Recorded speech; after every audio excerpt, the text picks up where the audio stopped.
Selamat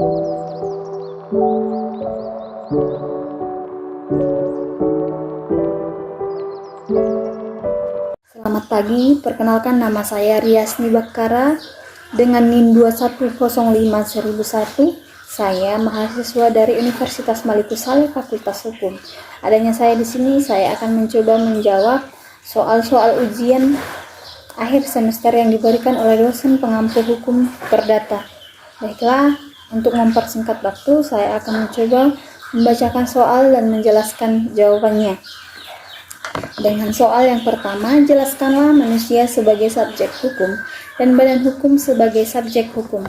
Baik, pengakuan bahwa manusia adalah salah satu subjek hukum dapat terlihat secara tersirat pada pasal 6 Universal Declaration of Human Rights yang berbunyi, "Everyone has right to recognition everywhere a person before the law," yang artinya setiap orang memiliki hak untuk diakui di mana saja sebagai pribadi di hadapan hukum. Setiap manusia telah menjadi subjek hukum setelah ia dilahirkan, bahkan jika kepentingannya menghendaki sejak masih dalam kandungan pun ia telah menjadi subjek hukum, kecuali jika meninggal saat dilahirkan. Pada pasal 2 BW, berhentinya manusia sebagai subjek hukum ialah ketika ia meninggal dunia. Sebagai subjek hukum, setiap manusia mempunyai hak dan kewajiban, tanpa kecuali. Inilah kewenangan hukum untuk mempunyai hak dan kewajiban. Menurut Profesor Wirjono Projodikoro, badan hukum adalah suatu badan yang di samping manusia perorangan, juga dianggap dapat bertindak dalam hukum dan yang mempunyai hak-hak kewajiban dan perhubungan hukum terhadap orang lain atau badan lain. Terdapat beberapa teori yang mengemukakan dan alasan mengapa badan hukum itu merupakan subjek hukum. Yang pertama ialah teori fiksi, yang kedua teori organ, yang keempat teori kekayaan tujuan, dan yang keempat teori milik kolektif. Baiklah, kita masuk pada soal yang kedua dengan jelaskanlah tentang hak milik, gadai, fidusia, dan hak tanggungan. Buktikan perbedaan dari masing-masing hak tersebut dengan contoh menurut sistem hukum Indonesia. Hak milik adalah hak turun-temurun, terkuat dan terpenuh yang dapat dipunyai orang atas tanah. Pemberian sifat ini tidak berarti bahwa hak itu merupakan hak mutlak. Tersebut terbatas dan tidak dapat diganggu-gugat. Hak gadai adalah hukum yang diberikan kepada pemilik, contohnya pemilik properti, oleh hukum atau diperoleh oleh kreditor.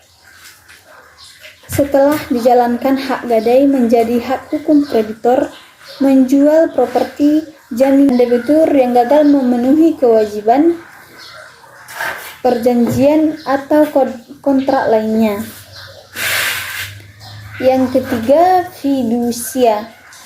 Fidusia adalah pengalihan hak kepemilikan suatu benda atas dasar kepercayaan dengan ketentuan bahwa benda yang hak kepemilikannya dialihkan tersebut tetap dalam penguasaan pemilik benda. Yang keempat adalah hak tanggungan, adalah hak jaminan atas tanah pelunasan hutang tertentu yang memberikan kedudukan diutamakan kepada kreditur tertentu terhadap kreditur lain. Dan yang ketiga adalah fidusia debitur, diatur dalam Undang-Undang Nomor 42 Tahun 1992, yaitu pengalihan hak atas dasar kepercayaan dengan ketentuan benda tetap dan dalam penguasaan pemilik benda atau debitur. Baik, kita akan masuk pada soalan nomor 3 dengan soal apa itu perbuatan melawan hukum. Jelaskan dengan contoh menurut hukum Indonesia serta apa bedanya dengan one prestasi. Lalu apa kaitannya dengan force majeure? Jelaskan. Baik, saya akan menjawab soalan nomor 3. Perbuatan melawan hukum adalah perbuatan yang melanggar pasal 103 1365 Kitab Undang-Undang Hukum Perdata atau BW bahwa dijelaskan pihak yang dirugikan oleh pihak lain berhak menuntut ganti rugi tetapi bukan dalam lapangan perjanjian. Contohnya melakukan perbuatan yang menyeleweng dan aturan hukum. Perkawinan yang termuat dalam Undang-Undang Nomor 1 Tahun 1974. Dalam suatu gugatan perbuatan yang melawan hukum, penggugat harus membuktikan semua unsur-unsur perbuatan melawan hukum, selain harus mampu membuktikan adanya kesalahan yang diperbuat debitur. Sedangkan dalam gugatan wan prestasi, penggugat cukup menunjukkan adanya wan prestasi atau adanya perjanjian yang dilanggar. Baik, kita akan masuk pada pembahasan force majeure atau dalam perjanjian dikenal dengan keadaan memaksa.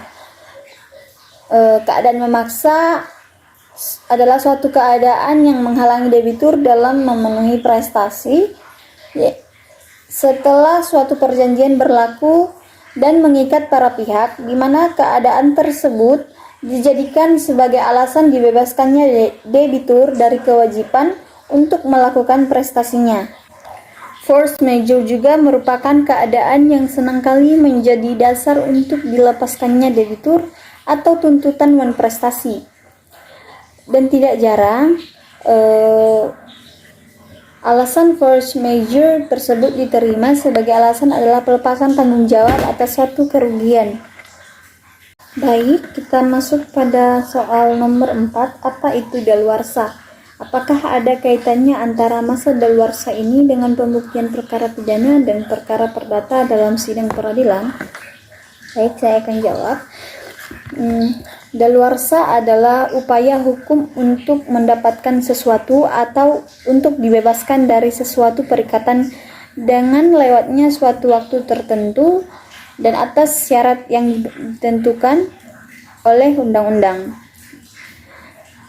Namun dalam perkara pidana, pembuktian memiliki tujuan untuk mencari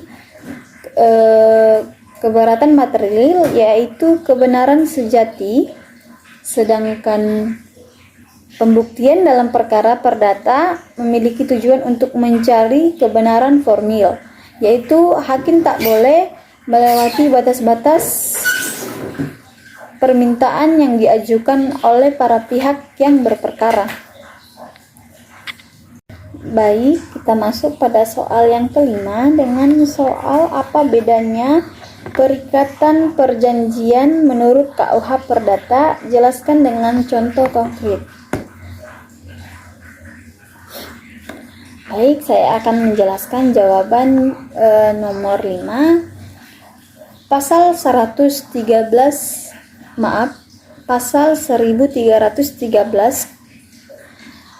KUH Perdata menyebutkan bahwa perjanjian adalah suatu perbuatan dengan mana satu orang atau lebih mengikatkan dirinya terhadap satu orang lain atau lebih. Perikatan sebagaimana disebutkan dalam Kitab Undang-Undang Hukum Perdata atau KUH Perdata pada pasal 1233 menyebutkan bahwa perikatan lahir karena suatu persetujuan atau karena undang-undang. Lahir karena contoh dari hukum perikatan yakni sewa menyewa, jual beli.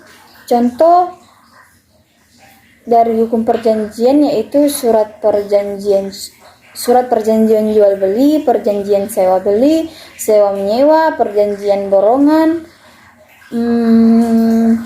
perjanjian meminjam uang, perjanjian kerja, dan perjanjian lain-lain. Baik, kita akan masuk pada soal yang nomor 6 atau nomor terakhir dengan soal jelaskan secara ringkas isi dari tugas paper yang Anda kerjakan berupa identifikasi atau rumusan masalah dan jawaban kesimpulan dari hal tersebut. Asas konkordansi adalah suatu asas yang melandasi diberlakukannya hukum Eropa atau hukum di negeri. Keadaan hukum perdata Indonesia sebelum kemerdekaan. Indonesia merupakan negara yang dijajah sangat lama oleh pemerintahan kolonial Belanda sebelum bersatu menjadi satu kesatuan. Indonesia terdiri atas banyak kerajaan-kerajaan dengan aturannya masing-masing. Tentulah saat menjadi negara jajahan Belanda tidak ada kesamaan hukum antara kerajaan-kerajaan tersebut, sehingga Belanda menerapkan hukumnya di negara jajahannya yang disebut Hindia Belanda, yang dikenal dengan Asas Konkordansi. Hukum perdata yang diterapkan di Indonesia sebelum kemerdekaan adalah BW Hindia Belanda, yang susunan dan isinya serupa dengan BW Belanda. Untuk kodifikasi KUH Perdata di Indonesia dibentuk suatu panitia yang diketahui oleh MRC J. Scholten Van Dut Harlem. Kodifikasi KUH Perdata yang dilaksanakan dalam tahun 1848 pada saat itu mengadakan persesuaian antara hukum dan keadaan di Indonesia dengan hukum dari keadaan negara Belanda. Di negeri Belanda sendiri, aliran kodifikasi adalah aliran kodifikasi Eropa yang berlangsung secara umum pada akhir abad ke-18. Undang-undang Napoleon atau Undang-Undang Sipil Perancis yang disusun pada masa kekuasaan Napoleon Bonaparte, disusun secara tepat, yang terdiri dari 4 orang terkenal di Perancis mulai diberlakukan di Perancis pada tanggal 21 Maret 1804. Masa pemerintahan Hindia Belanda, dahulu penduduk Indonesia dibagi dalam 3 golongan, dan masing-masing golongan tersebut mempunyai hukum tersendiri atau hukum perdata yang masing-masing berdasarkan pasal 163 ayat 1 bagian yang kelima, atau disebut Indehestatsregelung. Saya akan mencoba menjelaskan ketiga-tiganya.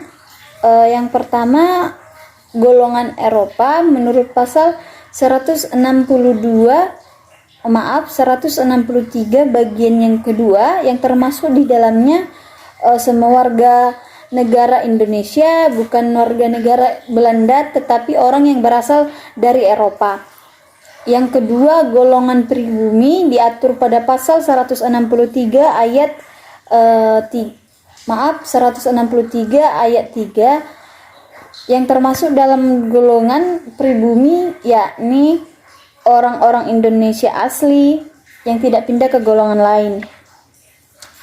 Dan yang ketiga, golongan timur asing menurut pasal 163 ayat yang keempat bagian kelima, yang termasuk dalam golongan timur asing adalah golongan timur asing Tionghoa atau Cina. Golongan timur asing bukan Tionghoa.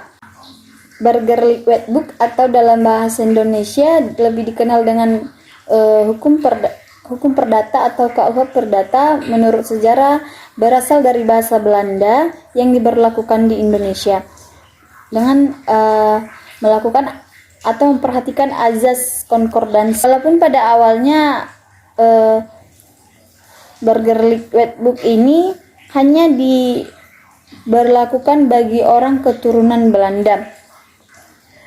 Burgerlijk Wetboek yang berlaku di Indonesia berdasarkan azas konkordansi. Dalam kenyataannya terdapat beberapa hal yang tidak sesuai dengan nilai-nilai aturan ataupun perkembangan masyarakat. Karenanya hakim dapat menafsirkan. Namun dalam hal pembangunan hukum yang akan diharapkan tidak melupakan sejarah, artinya asas-asas yang sudah disesuai tidak perlu dibuang Namun dalam pembangunan hukum yang akan datang diharapkan tidak melupakan sejarah yang artinya asas-asas yang sudah sesuai tidak perlu dibuang. Adanya undang-undang tentang fidusia, undang-undang perkawinan, maksudnya perkawinan yang baru, atau undang-undang tentang pengelolaan sumber daya alam dan sumber daya manusia, atau masih banyak lainnya yang mengatur masalah perdata, maka peran dari KUHP Perdata itu sendiri semakin bisa dikurangi, pada akhirnya hanya akan menjadi naskah akademik. Proklamasi kemerdekaannya Indonesia terus berusaha membentuk tatanan hukum yang sesuai dengan jati diri negara Indonesia itu sendiri. KUH Perdata sebagai warisan bangsa kolonial masih diberlakukan di Indonesia hingga saat ini dengan dasar menghindari kekosongan hukum melalui pasal 1 atau peralihan Undang-Undang Dasar Negara Republik Indonesia tahun 1945. Mungkin sekian yang bisa saya jelaskan tentang jawaban dari pertanyaan-pertanyaan hukum perdata atau mata kuliah hukum perdata yang diberikan oleh dosen penghapus saya. Kurang lebih saya mohon maaf. Sekian, terima kasih, selamat pagi.